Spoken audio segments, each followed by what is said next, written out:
And we're actually going straight into Champ Select. The teams are ready. They want blood. Royalty needs redemption. ATK needs that win. And we are going to get the bans rolling. Similar bans in Game 2. We're going to see Royalty going to be on the blue side now. So we'll see if they've got that priority pick that they want to pick up. Do you feel like that changes much? I think it should change the bans. And we see the Varus actually getting taken away from the side of ATK. So they're saying if we can't have it, no one can have it. And I think that's something that we discussed there. We said that if we go into Game 2 now, red side needs to be banning the Varus because this is not a champion that we can just let through. Yeah, so I mean, another prediction potentially maybe that Syndra. He had some really, really nice picks. He shows that he has the hands for the champion. But again, it's like he's a jungler that's been moved into mid lane. He has the mechanics, but he doesn't really have that macro and decision making that you need from like experienced mid lane. That's why he got caught off. That's why he lost the flash. Why they had this opportunity for ATK to basically bring that game back. So I'm curious to see what we do get mid in particular. Well, it looks like majority of the same bans are going to go through, barring that Varus. They still opt to take away the Caitlyn and Kai'Sa going to be picked up. So currently there's 2 AD carries. If we look at meta picks at who has the highest win rate, and it's Kai'Sa and Caitlyn. So Royalty opting for that Kai'Sa pick. She's a playmaker. Varus isn't available, and ATK instantly replying with the Sejuani, which they didn't take last game. Yeah, I mean, again, tanks are really, really strong right now. We didn't see too much from those tanks in that previous game just because of how fast-paced the game was. Garth had his opportunity to potentially snowball with that jungle Zed, which is much more of a carry. I'm thinking Royalty kind of pivot him more into a tank at this point. I'm kind of curious to see whether they do mix up their strat or if they kind of just like double down. That was just unlucky. It was nerves. It happens. It's first game of the day, you know? All right, so both teams, they need to be warmed up by by now. I mean, ATK, they're on fire at the moment, so we don't have to worry about them. But Royalty, I'm sure they're coming into this game with a complete new mindset, saying, okay, guys, new game, new us. We're going to make this happen. We're going to make this work. See the Nabi getting picked up by Unique again, so that's something that, I mean, we saw just how outstanding he was in game number 1. Why not do it in game number 2? But the Trundle Hover and the lock-in for Garth, I mean, I'm going to definitely assume that's Garth going to take it in the jungle, which is a great pick into Sejuani. A nice tank for the side of Royalty. But that ultimate coming in from Trundle, going to be able to steal the tanky stats, it's something that I think is a great pick for Royalty to be showcasing here. Ooh, hello. It's going to be the Swain Pain Train. We know Swain is broken this patch because of the changes with the preseason, and we know Royalty love their Swain mid. So I'm actually really, really super excited to see what we do get through from Peanuts. So the question is that a Swain mid? I mean, it could potentially be Kai'Sa mid, but is that a Swain mid or is that a Swain support? It's going to be Peanut Swain. That's my prediction. I'm predicting Dark Side. Is this a bit of a cheeky bamboozle? That's my prediction with a little bit of research. So keep in mind, right, Royalty lost first game. ATK, this is a best of 3. They need 1 win for us to end the series here and here. At the same time, though, Royalty, again, known for their reverse sweeps, the Royalty special, that clawback from the pushback. They've been sort of like cornered into a corner. Kind of worse words to use there. But like they've been backed up into a corner, and this is the point where they strike back. Spartan hopefully has given them that speech. They've got that opportunity now. They've got the hype. The boys are ready to potentially bring this back, and I think it's possible with that Swain pick. Well, I see already a good draft coming out of the side of Royalty, so I'm excited to see what we're going to see here. We see the Jarvan taken again for the side of ATK, so it looks like we might not actually be getting that Sejuani jungle, which we are very used to seeing from the side of ATK, but instead the Sejuani top. And it'll be Jetlas playing that champion. We hope. We are going through the last phase of bans here, and we see the Kane's been taken away from the side of Royalty. So maybe ATK also knows something, that the Swain is not maybe guaranteed to be in the mid lane, seeing that the Kane is taken away from Peanut. So you can kind of think of Champ Select as almost a game of chess. Like, you've done your research, you've put in the time to learn what does the other team want to play, what can we do to potentially mess them up. Like, you have those pocket picks that can be sort of switched around. You got those blind picks in the sense that Swain has the potential to be played in support, mid, or even top if you're feeling kind of ballsy. So, like, that's where have you practiced your draft? Have you actually got enough hours in this point to potentially outsmart your opponent and just get that free victory? So I was going to say now that Syndra's been open up until the very last ban that Royalty choose to take away. So I thought Syndra was almost going to make it through. I'm actually shocked she didn't make it through in the first phase. Swain, though. Was Swain banned first game? Do you remember? Swain was available. He was not banned. Interesting. But it looks like ATK is going to go for the Ziggs again. I mean, it did them well in game number 1. It's a very safe pick. You can poke and farm from far. So it's something very solid. And with the combos that we saw from the side of ATK, Siggs just needs to throw that ultimate out. He just needs it's to a wave nice clear pick and communicate, yeah. for them. Renato, though, going to be picked up for the side of Royalty. So it looks like you were right, Sheepii. It is going to be Swain in the mid lane. Yeah, I'm a big fan of Renato though, so I'm kind of curious to see. We know Darkside has played a lot of it recently, but this is kind of like not too surprising from the ATK side. They like consistency, and if it ain't broke, why fix it? You know, don't change anything. Just keep playing the same again. Nami again from the previous game. Jarvan did really well. You can pair up that combo. A lot of lockdown, a lot of CC chain, and now suddenly they have that Sejuani top on top of it, which was a bit of a steal away from the previous game's Royalty topside pick. All right, so Royalty picking flex picks for days in this game, but we finally have some clarity on who's going where. Don't do it. Ooh, they want those picks. They don't have the Varus, but they're going to take the Ashe. Hit or miss. They're going to lock you up. If you are the one in front, you're getting hit by Ashe ult, you're getting hit by the Jarvan, you're getting hit by the Sage, you're getting hit by the Nami. There's just so much that Royalty can do to create picks here and to stall out the team fights and get AoE damage down with the Ziggs. However, we can't forget about Royalty here. They draft powerhouse in the same breath. Right. They have the Swain, they have the Graves, but look at how the swaps have gone, Sheepii. Graves is moving around. Is it Graves mid?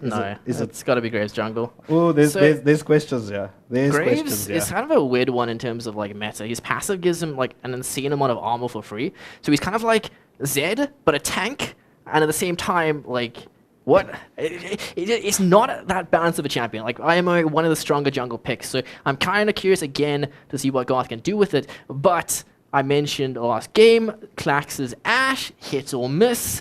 We've seen a lot more consistency. I like the Ashe pick in the situation, but Klax was looking really strong start of first game, and he kind of just threw it away to an extent. So again, is this going to be hit or miss Klax? No pressure. Well, I think with that Ashe, he's definitely going to be hitting. He's going to be wanting to be hitting those targets. I mean, that is the ultimate picking champ. I mean, you've got that range. You throw that arrow down from spawn to the mid lane, and how long is that stun? You're sitting there, you basically gone AFK while the rest of ATK is following up with their CC, a Sage ult, a Nami, tidal wave, a bubble. They've got all these options for the follow-up from this Ashe. And if the arrow misses, they just say, okay, cool. We'll wait 30 seconds for it to come off cooldown. I'm hoping to see that cleanse being picked up by Kai'Sa from the side of Royalty, because into that matchup in particular, general rule of thumb, again, Ashe ADC on the enemy side, almost like a Tristana, but instead of exhaust, you go cleanse. Because again, not having that cleanse ability, especially post 6, makes it super awkward to play.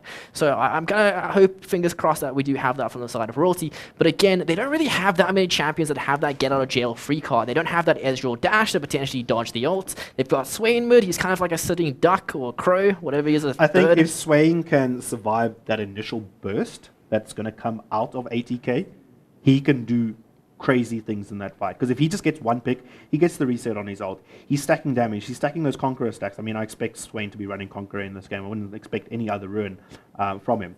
But Royalty can play those prolonged fights. They've got the Trundle ult that they most definitely going to be using on the Sejuani to get those tanky stats. So all Royalty needs to do in these team fights, in these situations, is survive the initial. The ATK is going to throw out the stuns. They're going to try lock up a target and get a pick. If Royalty just survives the initial, they'll be able to turn it and make it their fight. And I'm talking once we get to mid to late game, and if we get to mid to late game, because that's what Royalty was hoping for last game. They run these late game comps that scale really well into the late game, that can survive these long team fights and can turn it around. Now we just need to see, going into game number 2, are they going to be able to pull that off? Yeah, I mean, especially speaking of picks, don't forget to pick up that giveaway that we are running currently. Oh, that giveaway. Ladies and gentlemen, we are going to be announcing giveaway number 3, and we need you to let us know which lane is the worst to play and why. Sheepii, which lane's the worst for you? It's subjective. It depends who you ask, and if you don't say top lane, you're wrong. Maybe change that pre-season. Let me be wrong and have my controversial opinion, because I can never agree with you clearly, as we've seen through this entire series so far. But I'm going to say bot lane. I feel like you constantly have to rely on someone. And I'm going to say either AD carry or support. I mean, either your support's bad or your AD carry's bad. And then what do? You just sit there and maybe you roam, but you've got to rely on that person. Top lane, you can solo carry. With the preseason changes, I mean, I'm open to reassessing, because again, tank's super strong. But tell me if either of those top laners had an impact last game. That's a good question. Were they top lane? Was it ever? We were watching bot Is top lane. lane a lane? It's an island, dude. We were watching bot lane Canyon. with Clax getting ahead. No one. Garth got a kill top. He We got a can't kill, forget but that was like, thanks for the gold, cheers, I'll see you next game again. Like, we had a situation of Clax running with it, supports doing their thing, supportal combat. We had ADC Vanzel was looking for his picks himself, and mid lane Peanut bringing it back really well with his picks, plus that cheeky bot lane like play with the Ziggs ult. But what did we see top lane other than bleeding gold? I guess that's top lane in a nutshell. So how is this even a question? Top lane, the bleeders of gold, the canyon, the forgotten lane, the lane that we just don't give much attention to. Maybe we should try and give them some love this game. Maybe they'll prove us wrong. Maybe they'll show us something spicy. Give them some wet noodles. Let them fight it out. I mean, it's a Trundle in the top lane into a Sejuani. I mean, that can only be so much fun. I mean, Sejuani is going to get a stack in. Trundle's going to whack with his pillar. But ladies and gentlemen, we are going to be loading in to that game number 3. Let us know in chat, hashtag royal win or hashtag ATK win. Sheepii, do we get a game 3? No. I predicted 2-0 from the start. I am not changing it. You're locking it in. I think this is just the start of something great for Royalty, their moment, their opportunity. That they bring this back, they dig deep, and they make this their victory. We're playing for pink slips, keep that in mind. So I'm going to take my HardRock That's why I'm going to give Royalty the best monologue they've ever had. They're going to dig deep. Spartan had a great chat with them now, and it's enough for them to make it their game. Right, so, I mean, Caster's Curse, what are we applying here? First Blood, what are we thinking? First Blood, I think First Blood is in the bot lane. Okay, no doubt, I think it's a bubble. And it is by Clax.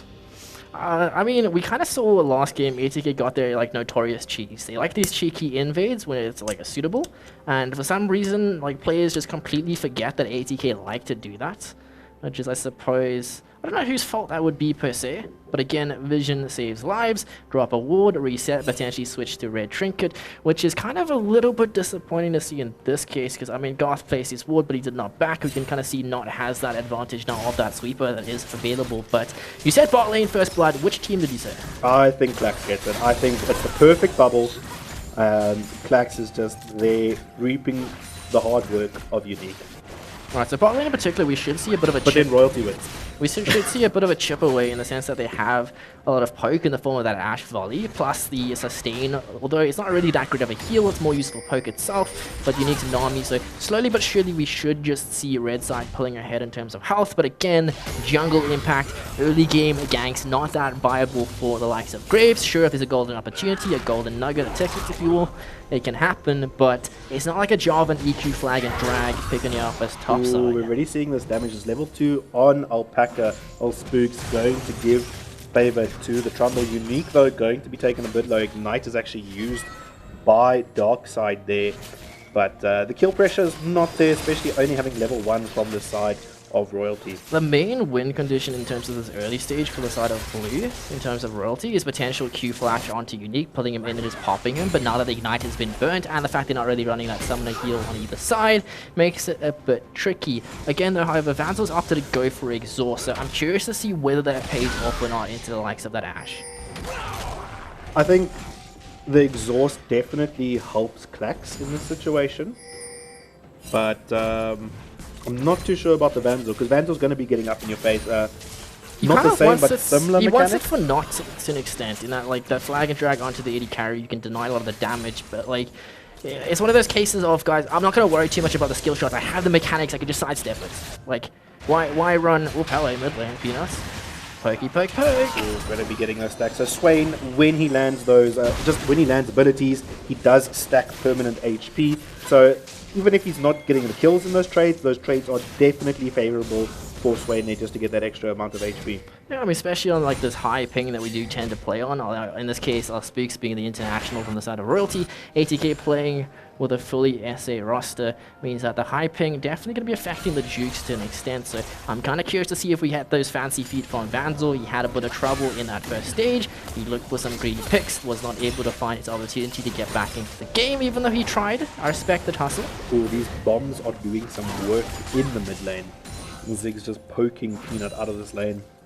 Alright, so I mean, not letting him play it at all. like, this is kind of what you expect more from a first game. So, like, I've got, like, a bit of a trend that I've picked up on casting, is that, like, first game especially, it tends to be quite slow. As soon as the gates have been opened, Peanut, you are playing with fire, my guy.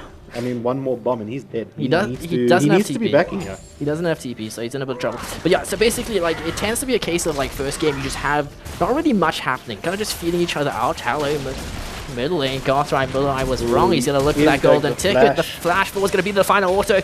Will be enough. 400 bounty as topside is going to be not here for potential 80k first blood.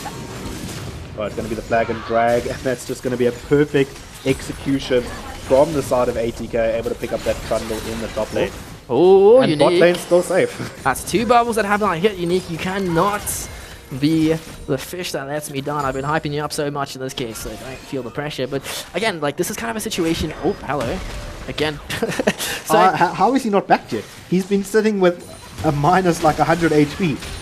like, he doesn't want to base unless he really has to because of the lack of teleport. He's gone for the ghost. Perfect. Time to stun.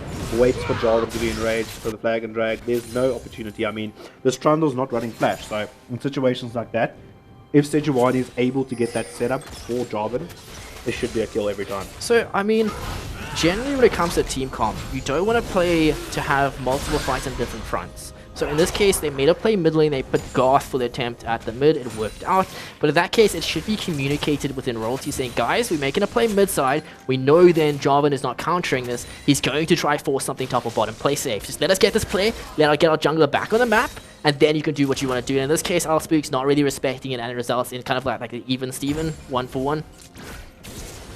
Exactly, and it looks like 80k now is going to be starting off this first Drake of the game. It is going to be the Hextech Drake. Right, so Drake number 1 started up. It's 6 minutes in, and it looks like there's no signs of a contest, but there will be signs of a sneaky production as topside our Spooks v Jetlust. They're going to try to do the wet noodle dance, and it's not really going to work out to too much, I don't think. No, it's going to be quite a simple Drake pickup. No risk of dying there. It looks like everyone's going to be quite safe. Which is what you expect. It looks like Graves has made his way to the bot lane. It should just be to help shove, get this wave to crash so that his team can reset. Right, so I mean, I said earlier as well, we don't really predict too much in terms of the early from Garth. He said, no, I do not care what you think, Observer. I will make it a point to find an early tickets, and that was in the form of that middle lane as Ziggs. I mean, not exactly the easiest of champs to gank. He has that flash, he has to get out of jail in the form of his W, so surprised it worked out, but nonetheless. I mean, honestly, that's the last person that I'll expect to be first blood. But the position that Peanut, I guess, because that was a perfect bait from his side then. He's sitting there with 10 HP, 1 bomb's going to be enough. Ziggs, you know, you just want that one bomb to hit. 80k frothing at the mouth, they just want that last little nudge, you know? And Graves, he feeds off that. He's like, oh, this is perfect. You know, I'm going to get there. I still have my dash. He's going to flash. I'm going to get out. Warwick bloodlust in his eyes, can smell the kill. But meanwhile, it's a bamboozle, bit of a rickroll. All right, so I just want to get understand like what's in the heads of these different teams. I would imagine that 80k is probably feeling very relaxed at this point in time. They're in the driving seat. They've got that 1 game advantage now. They can play this game a lot more calmly, saying, look, we're not going to just make stupid mistakes, but we don't have that pressure of this could be the final game. Whereas Royalty, they're sitting there saying that, guys, we need to give this our all. We don't get another chance. There's no game 3 if we don't take this game down. Game starts when Clax hits 6. Give it time. I'm kind of curious to see what we do get in terms of junglers. Rift now on the map, so Garth looking at a potential startup as not me. Just let this one slide. He has no potential for contest, seeing as a smite is on cooldown. So I'll speak. Prediction on where they're going to drop this Rift. What are you thinking? Mid, top, bots? I think it needs to be mid. I mean, bots a CC bot at the very least. Like Clax, yes, we might see him picking up some kills, but Ash is there for all to get that CC, to get that long CC. Your carry is going to be from Ziggs. Ziggs going to be laying off the damage. If you can get Ziggs to his items quicker, he's going to be chunking people very much. But Ziggs, though, not going to be getting items if he has no life and going to get taken down. And that's Garth picking up his 2nd kill of the game. A little bit disrespectful on that one. He has no flash, opts to step up, waves in an awkward spot. Good spot for Peanut though. And I mean, it works out again. 2 kills onto Garth in this case. So we said he was going to do a lot with the Z. In this case, however, it won't be the Z, but instead the Grave. So curious to see if we have a Klax repeat in the form of Garth of not really doing much with that lead. Only time will tell, however, as bot lane already, we can just see in the playstyle from Royalty bot side just not having the potential for... They're showing the jungler. Okay, sure. They're fully aware at this point. Alright, so both junglers are in the bot lane, possibly looking for something. I mean, someone, I hope, pulls the trigger here, because I mean, we always like to see that blood in action. But it looks like they're gonna almost kiss, but part ways. Interesting picture in my head. So, from the start of 80k, we can already see how Grievous Wounds is going to be such a massive like pickup in terms of the 80k like red side. They need to pay the tax. The troll wants his money. We can already see bot lane support in particular having it, but so much like spellbound lifesteal. Hello, goodbye. Right, so the ultimate does come in, but Klax's going to flash away. The Renata shield comes in, but it's just going to be a moment before Nami is able to pick up that kill. Good Q like grab on a Klax, but he was ready to pull trigger in that case, and Darkseid just not having any reaction, not getting that flash disengaged, the Q tap into the flash away, so it does result in 80k finding themselves that return kill now 2-2, as Goldie slightly favored the side of 80k, big dive. Cataclysm comes out, and Kai'Sa though going to use the ult, almost going to survive, but it's not going to be enough. Graves though made his way up, the damage though onto Klax, one more auto should be enough, going to take him down, and now Jarvan with the flag and drag, going to connect onto Gold, the bubble comes in, and that's going to be Jarvan picking up the kill onto Graves, though Swain has made his way, does put the claw out, but it's not going to be enough to connect. He is taking this damage, but Nami's going to have a lot more healing than the damage Peanut is able to put out at this time. You can kind of see why Swain likes to run Ghost in that case, because they quite literally just exit stage right, walk away, we're chilling. We don't care too much, so again, top lane not really too important, bit of a wet noodle. However, bot lane, like, I'm curious to see now, again, Klax ult, the Ash arrow, going to be available in the next couple of seconds, so potential for maybe mid lane snipe, as we do have... We just look at this, it's the Ziggs bomb again to start things off. Cataclysm comes in, but Damsel isn't going to survive there. But Garth here, knowing that he can take down Klax, not going to have enough for Garth, and Garth is going to be the victim here. Yeah, and then here comes Peanut stage left, not flashing away and just casually walking out. So again, unfortunately, TP not a bit late to the party there. Oh, I mean, I think if he was there maybe 10 seconds earlier, definitely could have picked something up. Alright, so Drake started up. We have Shelly in the pocket, and something to note is that Garth is sitting on his first item. He had it for the previous fight. It makes him strong. He's supposed to be damaged because he's gone glass cannon, but he's a tank in the past. Oh, it does look like Darkseid is going to be in the wrong place at the wrong time. Gives it his all, puts up the ultimate, gets taken down.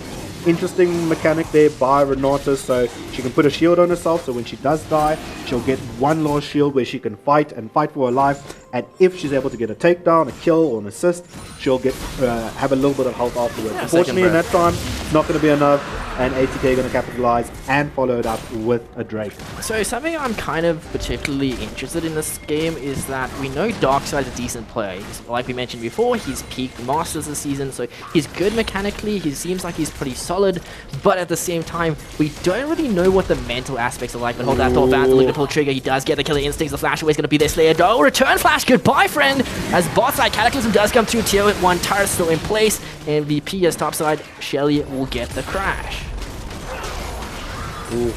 Action happening in all fronts of the map though. Beautiful solo kill coming in from Vanzel there. Knows his limit, knows exactly what he can do.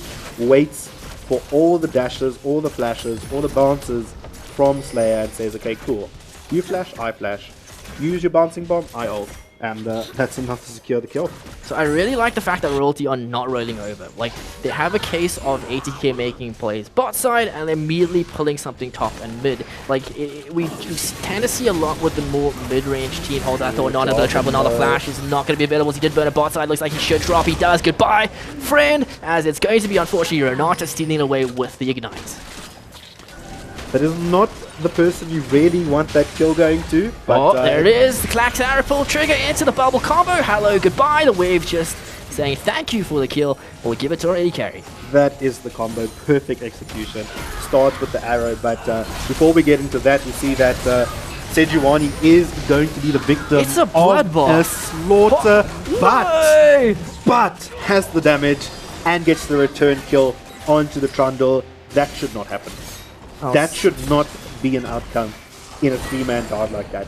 You need to make sure you balance the damage, you need to make sure you pick up the kill, but well played nonetheless for Jetlust to be able to get that return kill with the Ignite ticking at the end. Bit of a butcher dive attempt, 3v1. We can see it coming through here. A little bit too much damage taken, plus the passive just not going to keep him alive. At that point, Alpaca should be running away.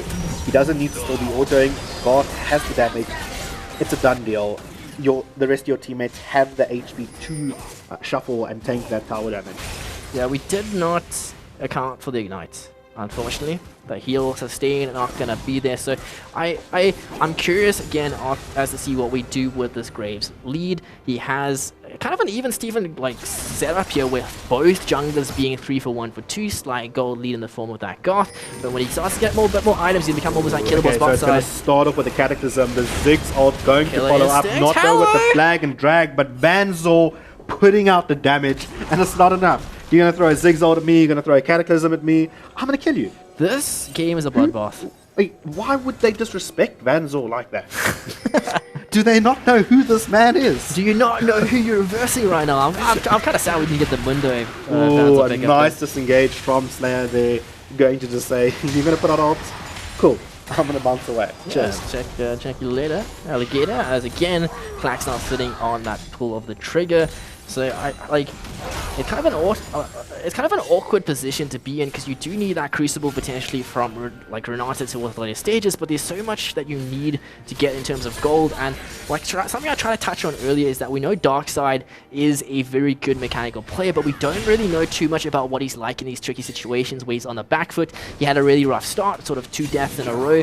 A lot of players tilt off the back of that and sort of just like run with it and sprint, and this is not the series that you can afford to do that. So far he seems like he's okay, he's under control, and the emotions aren't taking the best of him. I mean, it's easy to play the game where things are going well, where things are in your favor, but as soon as you have to start playing from behind, there's this mental block that can come into your head. You know, you're one game away from possibly dropping the series. So it's like, you're already behind, you've got it, but now Royal making their way. We're going to see the tidal wave coming in from Nami. Going to hit a few members, but it looks like Vanzor, though, going to be a target and going to get popped by the Ziggs. While this is happening, Peanut, though, going to get taken down by the Ashe. We see another 3v3 still coming through, but looks like Royalty does have the HP. Gartho going to put out the autos, going to get the double kill, taking down the Ashe and the Zed. The TP is coming in. Unique now into 3 members of Royalty. It's just going to be Jetlust. The ultimate goes wide. That can't happen, Jetlust. But looks like he's still going to have the damage. Going to be taking down the Graves. Now there's Darkside going to be able to shove him away. Trundle has made his way now to the top lane to assist here. Unique here is going to be here with the heals. Does not know, but we see the pillow though going to cancel the dash of the Sejuani. Stun though going to come out. Will we see a bubble? Flag drag by the job, and the Cataclysm comes in, locks up the Renata. Renata going to go down. ATK, one more member to take down, and it's going to be Jetlust going on a killing spree, taking down Royalty.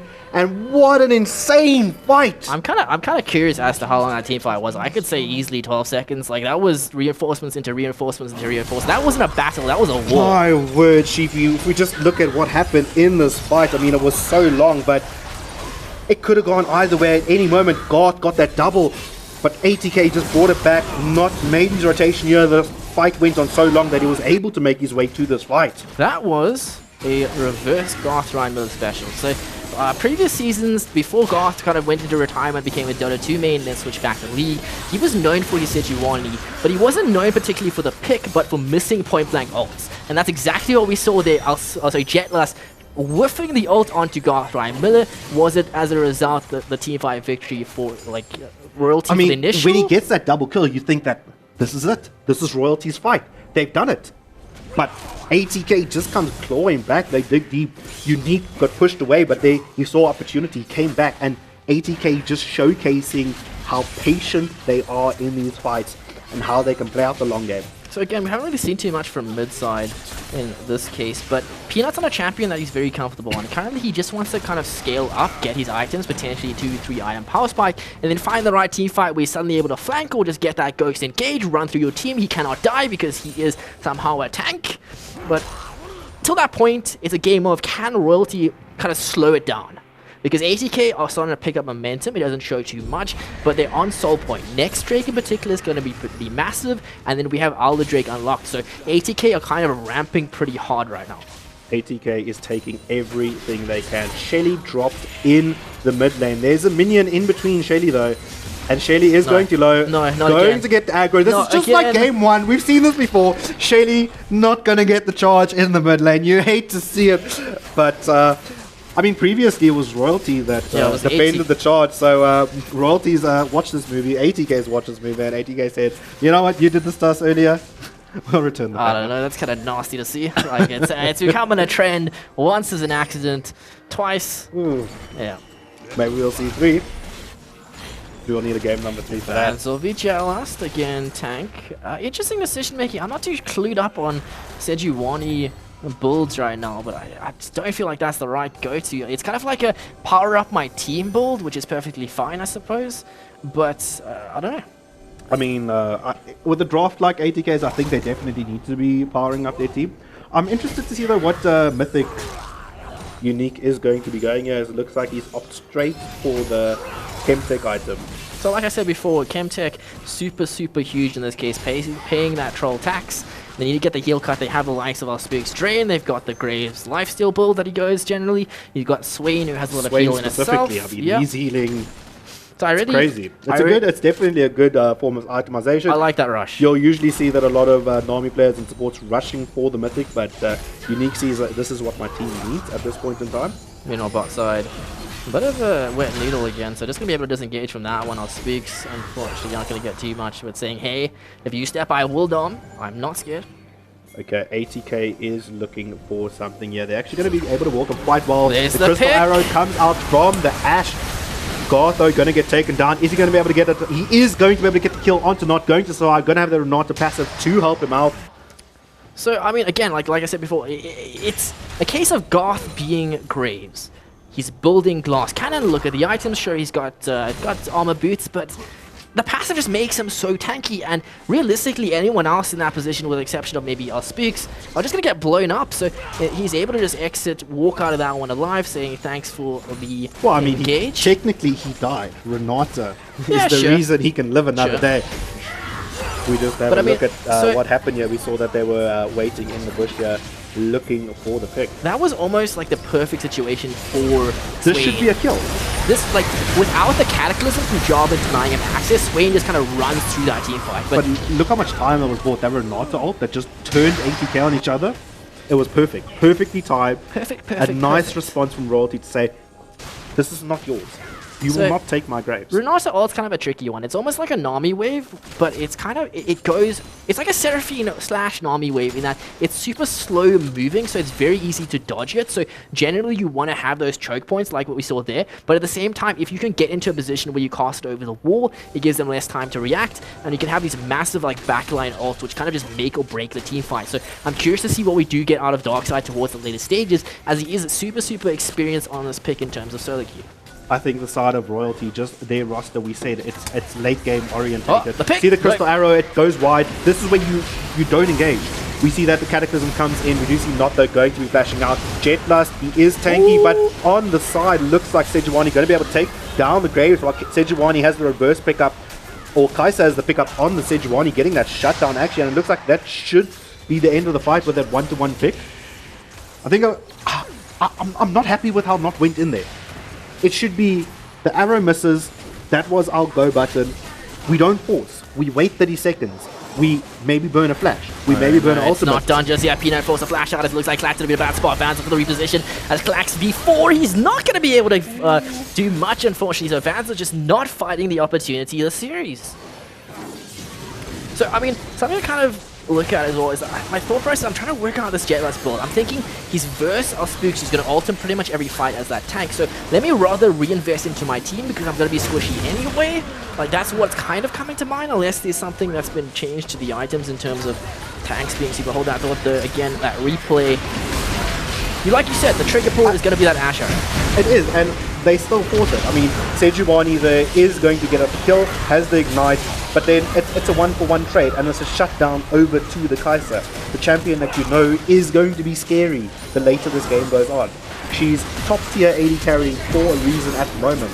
I think this is greedy from Vanzor. You ulting in.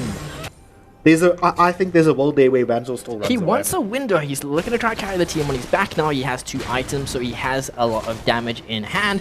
But like in this case, again, if ATK are able to take this victory, that is the series done and dusted. Red Sign are playing for that win.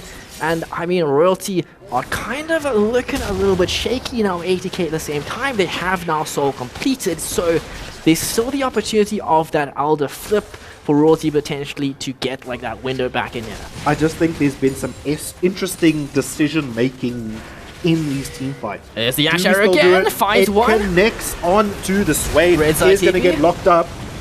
Wave, Ooh, Renata Renata passive. Not enough. So again, like I said, Hero 0, 8k Clax. In this case, he's missed the previous one, but this was massive, and you don't rush the Crucible, you don't run the cleanse, you guys are vulnerable, and that's exactly what we're seeing ATK kind of playing towards that win condition, which they know they like to play off the back of that 8k Clax Ash pick. Alright, so the Baron has been started off here. Royalty not in a prime Just position to contest. Their AD carry is in the bot lane. They've got 3 members that could defend. Push mid, it's the right call. Royalty going to be able to not pick up this mid tower. They're not going to have the wave, and they're going to have to back off away from it. Okay, so again, I'm feeling like this is the Elder play. You've obviously lost Nashia, so you want to try to slow the game down, give up tier 2. We had a similar situation in the first game in the sense that they tried to defend, and instead of just giving up the objective, they just gave them the game. Is this the famous ATK Baron push? Give the They inhib. started knocking on the door. That first inhibitor tower going down. That Ash ult going to land onto They're playing with Vanzor. fire. This inhibitor should fall, but in Just this situation, give. ATK, you disengage. What are you- You've got a lot. Royalty, don't even look to contest that. Like, if that Ash Arrow had hit one of the closer players, like our Spooks, again, potentially snowballing that lead into even more. With Elder Drake spawning in 3 minutes, let them have the inhib, it'll revive in time, clear waves, play for the scale, and look to potentially contest flip the game on the Elder if you want to. It's so risky for Royalty to even consider contesting this. Not. Ultimate comes out from Sejuani, going to be onto the Swain though. Swain though going to be alive for a little bit longer, but the Renata are going to lock a few up. Flag and Drag comes in by not knocking up our Smook, but going to be taken down though. Clax though taken down by the Graves, but now Graves going to get those autos down, going to flash over the bubbles. The Flag and Drag going to knock up Garth while Ziggs takes on Kai'Sa They don't on have the a wave. side. They don't have a and wave. Jarvan taking down the Graves. That is the ace. That is 20-second death timer on Peanut, but 40 seconds on the rest. They want the victory, it's inside, they're gonna They clear. have the Sage. The Sage is the tank. No, just buff up the minions, at least one of the players should have gone back, but in this case... This has to be it. 10 seconds on Renata, 10 seconds on Swain, 16 seconds on the Trundle. First tower is going down. They're going to have the proc, second tower going down. It's just moments done. before we have our winner. The Nexus is going to be 4. And that is going to be ATK, your Season 3 champions, taking the victory in a convincing 2-0. Yeah, Mettlestate League of Legends champion crowned. Done and We dusted. have our winner, ATK, 3rd time champions, putting on a crazy show. And it just shows that Baron, that is their go card. Yeah. As soon as they secure that Baron, they say, cool, we're ending the game. That's it.